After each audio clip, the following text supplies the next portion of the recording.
Simulan natin sa foreign policy. Ano ba yung foreign policy? Bakit ba kailangan natin foreign policy? Nakakain ba yan ng ordinaryong tao? Una po, yung foreign policy po, ito po ay mga pulisiya ng gobyerno para po tungkol sa kanyang pakikitungo sa ibang bansa or sa mga international organizations. Sabi nga ni Kissinger, foreign policy begins where domestic policy ends. Ibig sabihin, natatapos siya sa border ng iyong bansa. Kasi within your territory, diyan mo may apply ang iyong mga domestic laws. So bakit kailangan ng foreign policy? Di ba? Bakit kailangan ng bansa ng isang foreign policy? For the simple reason na we're not the only country in the world. Para makamit natin ang ating mga mithiin bilang bansa, kailangan natin ng resources, kailangan natin makipag-trade, kailangan natin gamitin ng karagatan, kailangan natin gamitin ang kaulapan. Marami tayong dapat gamitin para ma-develop ang ating bansa. Or kailangan natin ng ibang bansa para padalhan ng ating mga tao para magtrabaho para makapagpauwi sila ng remittances. So maraming ginagawa ang ating bansa na nai-implicate ang ibang bansa at maraming ginagawa ang ating bansa na naapektuhan ang ibang bansa. Kaya may foreign policy para i-manage itong mga ganitong bagay.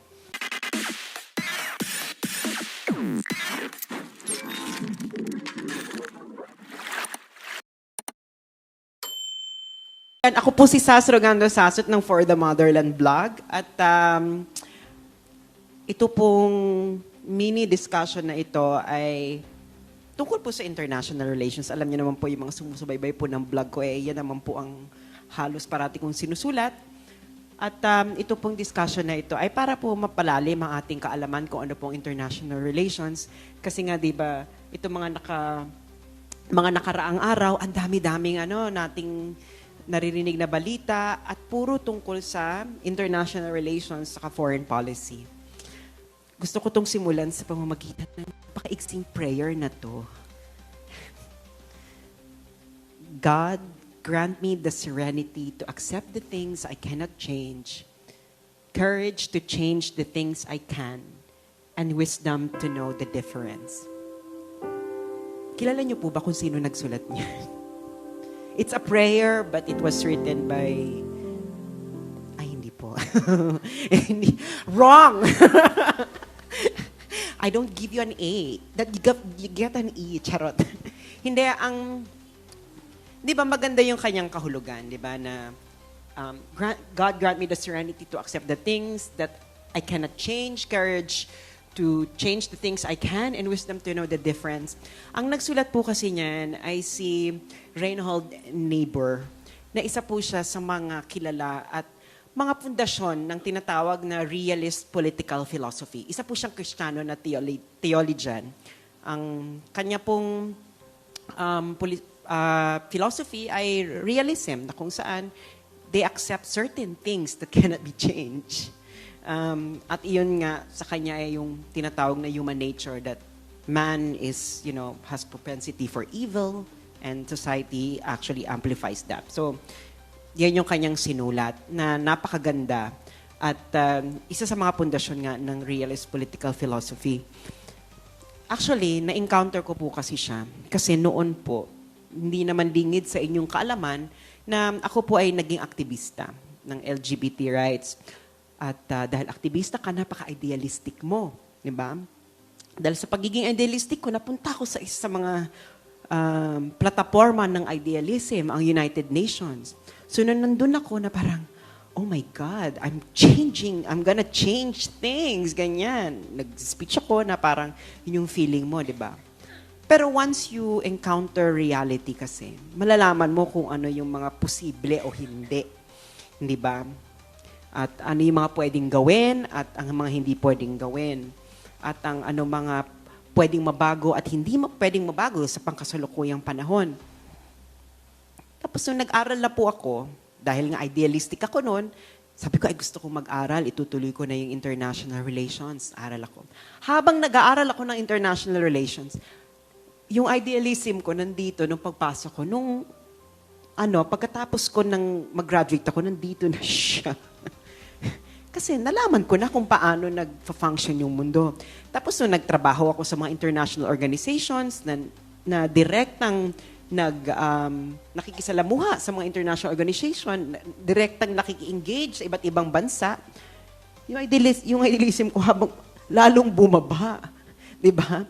Nakita ko na may mga ilang bagay pala na hindi natin pwedeng mabago. At matagal bago natin mabago. At para mabago natin, kailangan ng isang crisis, sabi nga nila, na isang malaking kaguluhan para mabago ang mga bagay-bagay. Pero yun nga, may mga bagay na hindi pwedeng mabago. At dahil dyan, I become a more, sabi nga nila, sober observant ng international politics. Hindi ko na siya tinitingnan na napaka-idealistic, ganyan. So parang pag may nang nangyari, parang na lang akong very cold. Actually, mas colder pa nga ako sa blog ko pag if you ask me in person. Pag makausap ako in person. Mas colder ako. Kasi nga, sabi nga ni Reinhold Niebuhr, sabi niya, rationality belongs to the cool observer. But because of the stupidity of the average man, he follows not reason but faith. And the naive faith requires necessary illusion and emotionally potent oversimplifications which are provided by the myth maker to keep ordinary person on course. Magandang bigyan ng emphasis yung yung purple, yung sinabi na emotionally potent oversimplifications which are provided by the myth maker to keep ordinary person on course. Kasi diba yung last administration, diba nagsampa sila ng arbitration court and then they created this myth na pag nanalo tayo, mababago ang lahat. Diba? Magkakaroon ng liwanag, ganyan. And they oversimplified it as the Philippines is good and China evil, and then at the end of the day, good will triumph over evil. Pero hindi ganun yun eh. That's an oversimplification. And it's an emotionally powerful oversimplification kasi lalo na dahil mga we are a majority Catholic country, we're a very religious country. Yung dating nung good versus evil, napaka-tindi nung dating sa atin.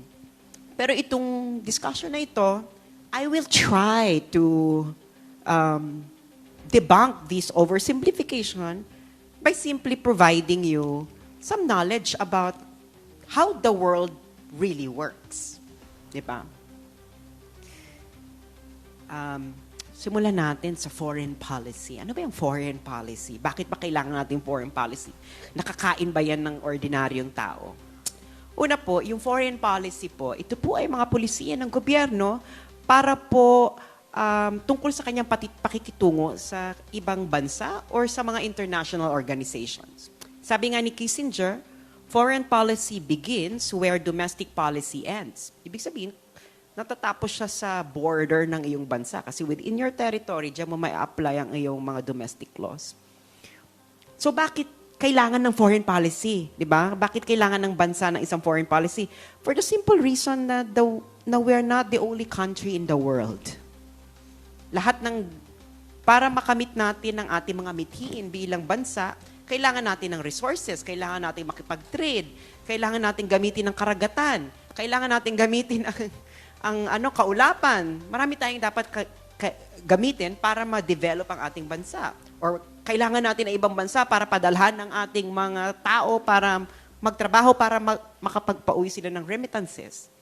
So maraming ginagawa ang ating bansa na nai-implicate ang ibang bansa at maraming ginagawa ang ating bansa na naapektuhan ang ibang bansa.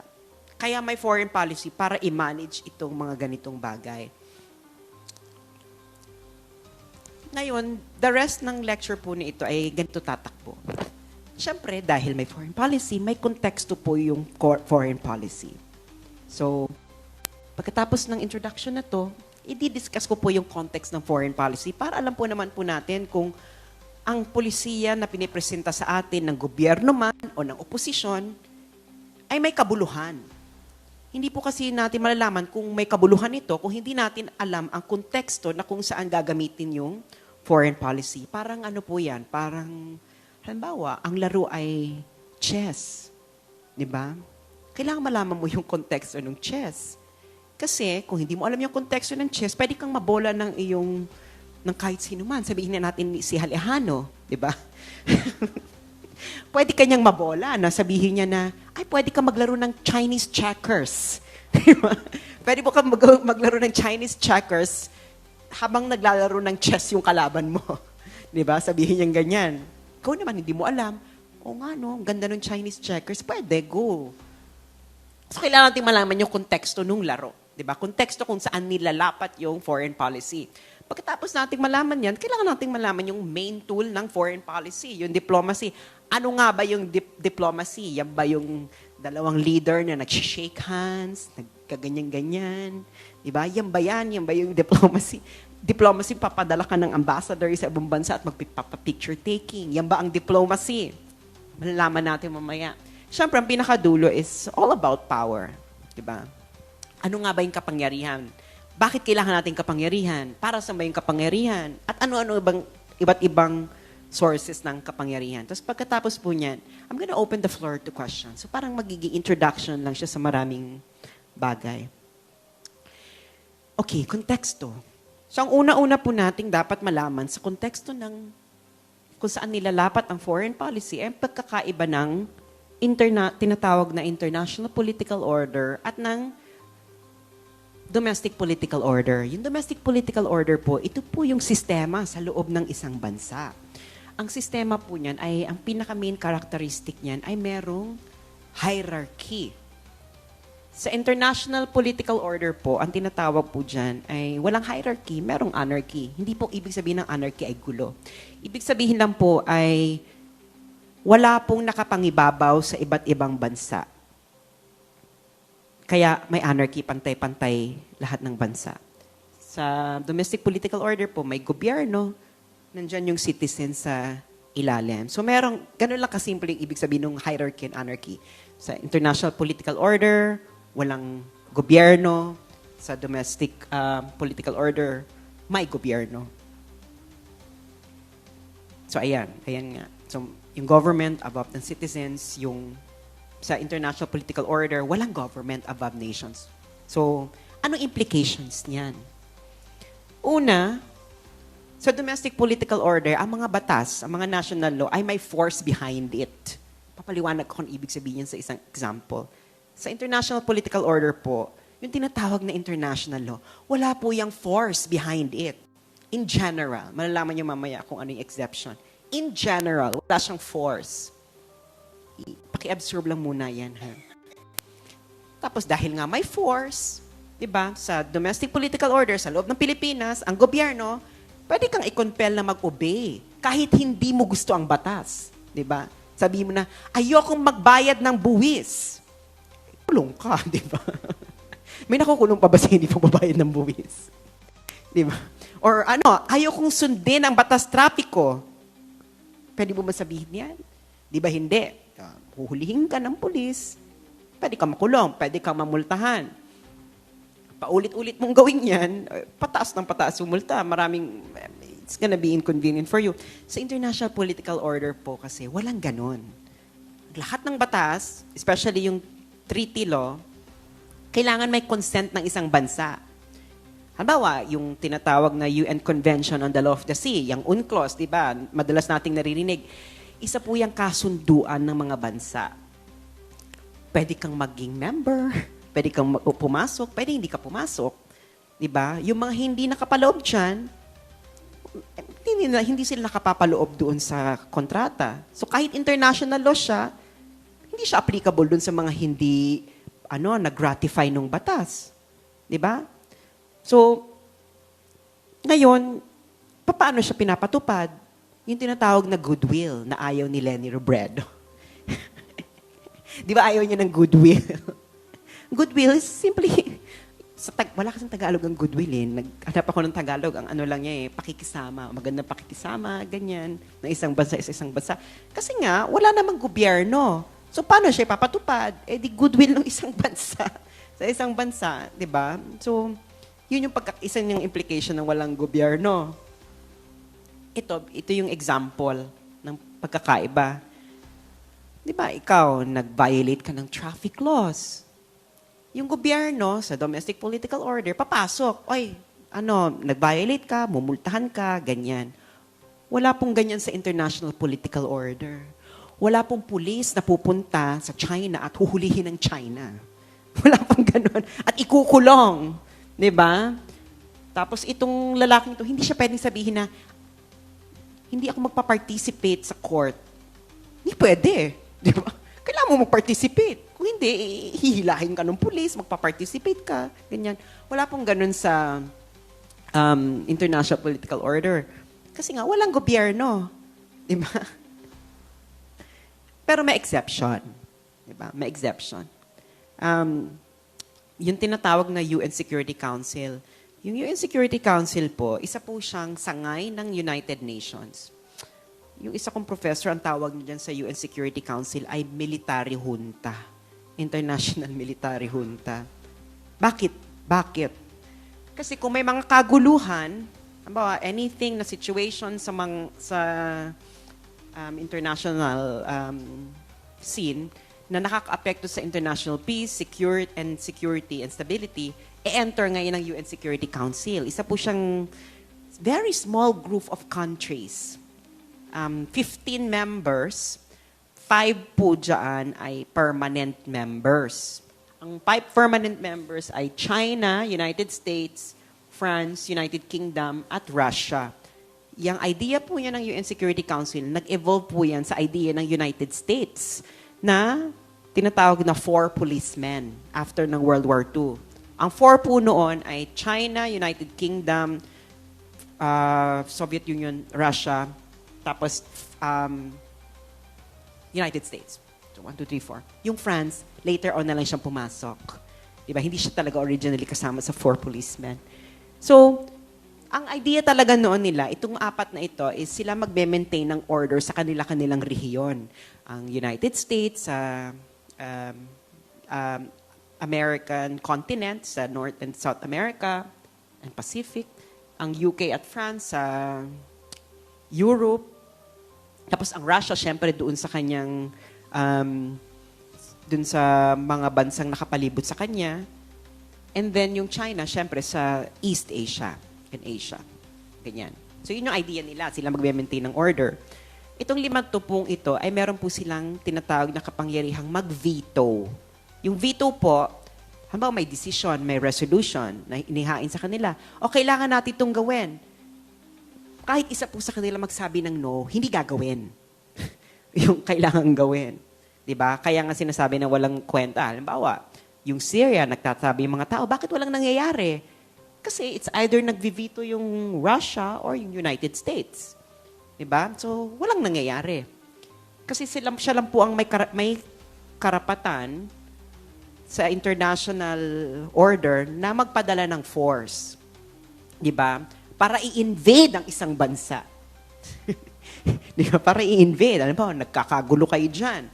Nagkasundo sila ngayon na it's time na magpadala tayo ng force para matigil ang kaguluhan, katulad ng ginawa nila sa Libya. Binigyan nila ng mandate ang North Atlantic Treaty Organization. Pero syempre, kung anong mangyaring consequence doon, nagkamatayan ng tao, wala silang responsibilidad. Diba? Kahit anong gawin nila, walang makakatouch sa kanila kasi sinong gagalaw sa kanila, di ba? Sino? So yan, yung mga directives nila, kailangan sundin ng mga bansa kasi katulad sa domestic political order, may force behind it. Pag hindi mo sinunod, papadala sila ng papatawang ka ng economic sanctions katulad ng ginawa sa North Korea. Or i-invade yung bansa mo katulad sa Libya. Ayan, yung Libya yung pinakamagandang example. So yun. Pero in general, walang pulis, walang gobyerno na mag-enforce ng kahit anong kasunduan sa international political order.